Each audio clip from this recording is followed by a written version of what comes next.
Nous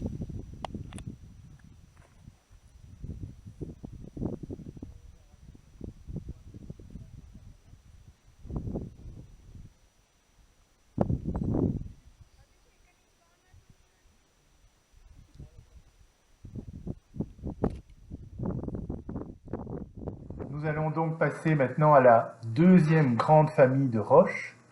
Ce sont les roches sédimentaires. Les roches sédimentaires, contrairement aux roches magmatiques, témoignent de processus sédimentaires externes qui sont actifs à la surface de la Terre et qui peuvent donc être observés et étudiés. C'est l'essence même de l'actualisme de Charles Lyell.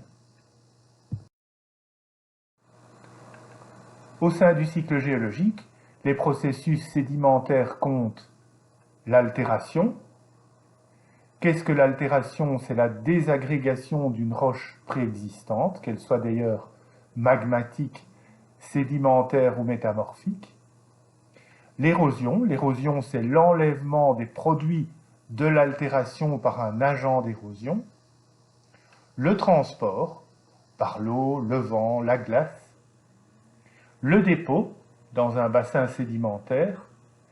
Et la diagenèse qui va transformer le sédiment en roche sédimentaire.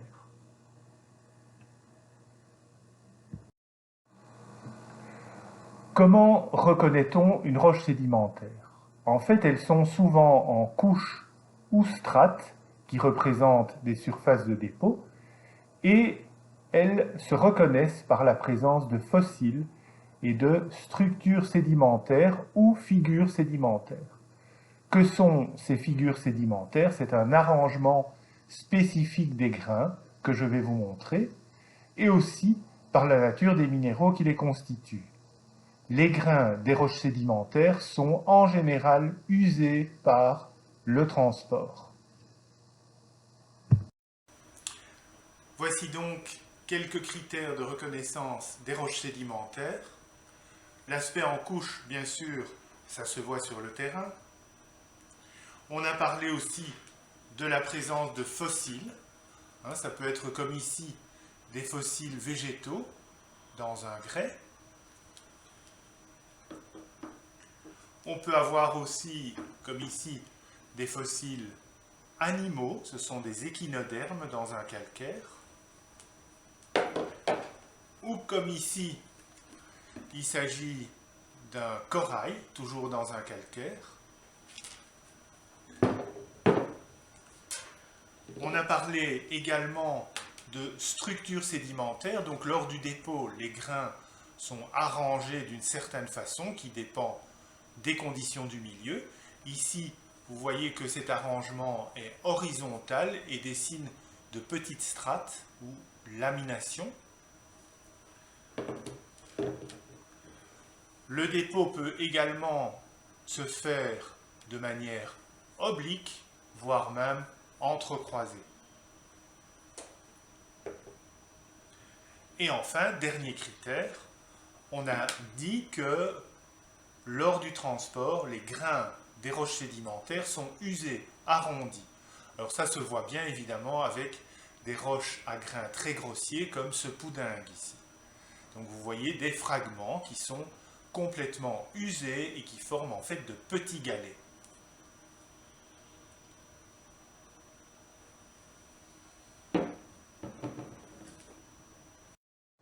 Poursuivons avec les différents minéraux qu'on peut observer dans les roches sédimentaires. Bien qu'on en ait identifié à peu près 200 possibles, on observe en général seulement une vingtaine de minéraux. Et cette vingtaine de minéraux fait à peu près 99% de la composition globale des roches sédimentaires. Alors il s'agit du quartz, des argiles, des micas, des feldspaths, de la calcite, de la dolomite et de débris organiques. Pourquoi? C'est relativement simple à comprendre. En fait, en ce qui concerne le quartz, les micas et les feldspaths, ce sont des minéraux courants des roches magmatiques et beaucoup de roches sédimentaires viennent de la désagrégation de ces roches magmatiques. En ce qui concerne les argiles, ce sont aussi des minéraux qui sont formés par altération à partir de roches magmatiques. Je vous le montrerai un peu plus loin. Par contre, la calcite et la dolomite sont des carbonates et avec les débris organiques sont liés à l'influence de la vie. On va donc entamer le premier des deux grands chapitres concernant les roches sédimentaires, ce sont les processus sédimentaires. Quels sont-ils? On les a passés en revue rapidement dans le cycle géologique. Il s'agit donc de l'altération, de l'érosion, du transport, du dépôt et de la diagenèse. Alors on commence au début, c'est-à-dire par l'altération. Une façon simple de se rendre compte de ce phénomène d'altération, c'est de regarder par exemple ce qu'on observe dans les sédiments d'une rivière ou d'un fleuve qui vient d'une région où affleurent des granites. Qu'est-ce qu'on va observer? On va observer que dans les sédiments de rivières ou de fleuves, on ne trouve pratiquement plus que du quartz. Alors qu'à l'origine, les roches magmatiques contiennent, comme vous le savez, du quartz, des micas et des feldspaths. Pourquoi? Tout simplement parce que le quartz, contrairement au feldspath et au mica, c'est un des minéraux courants qui résiste le mieux au choc, il ne possède pas de clivage, et aux agents atmosphériques, il est pratiquement insoluble.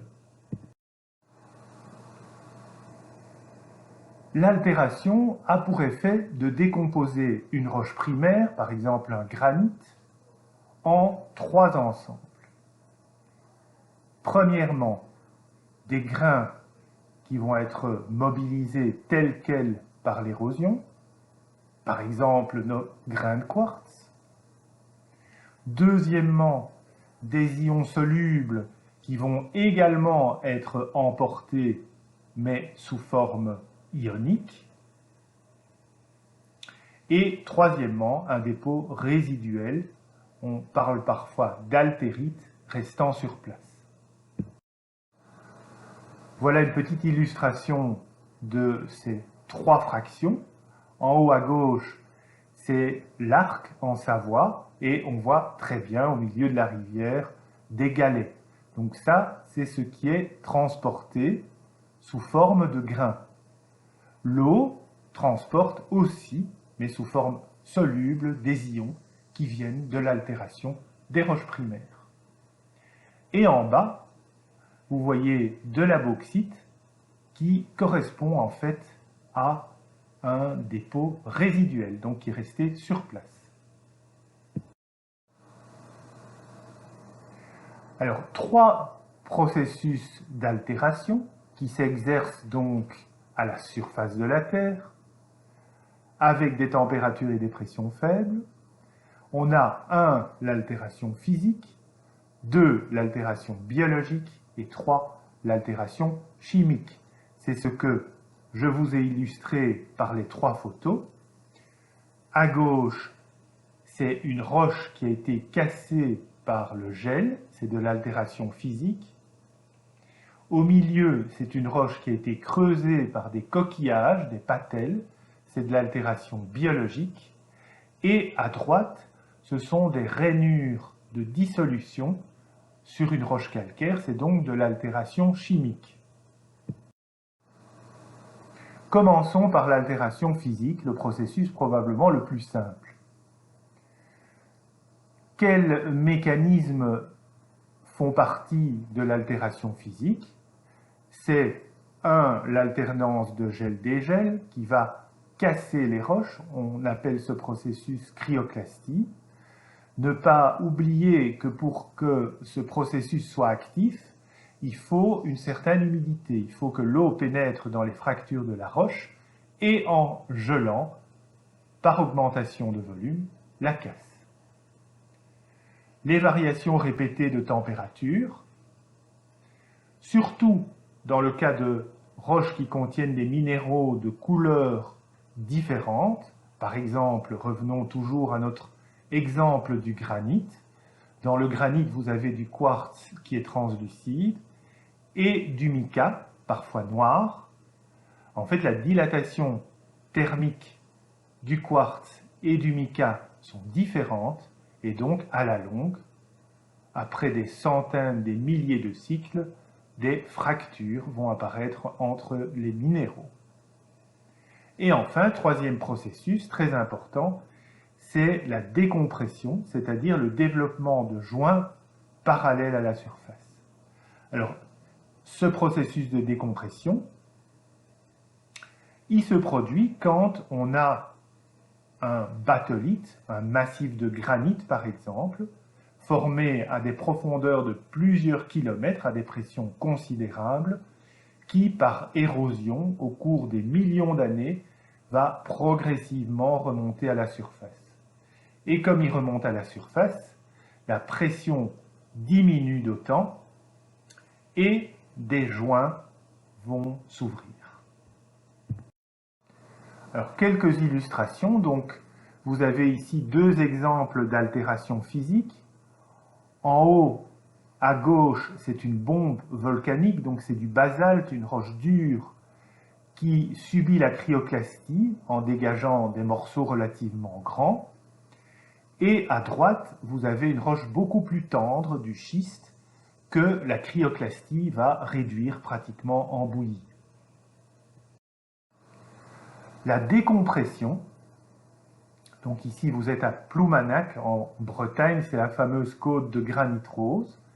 Donc là, vous voyez un massif granitique où on voit très bien des joints qui s'ouvrent et qui sont parallèles à la surface du sol.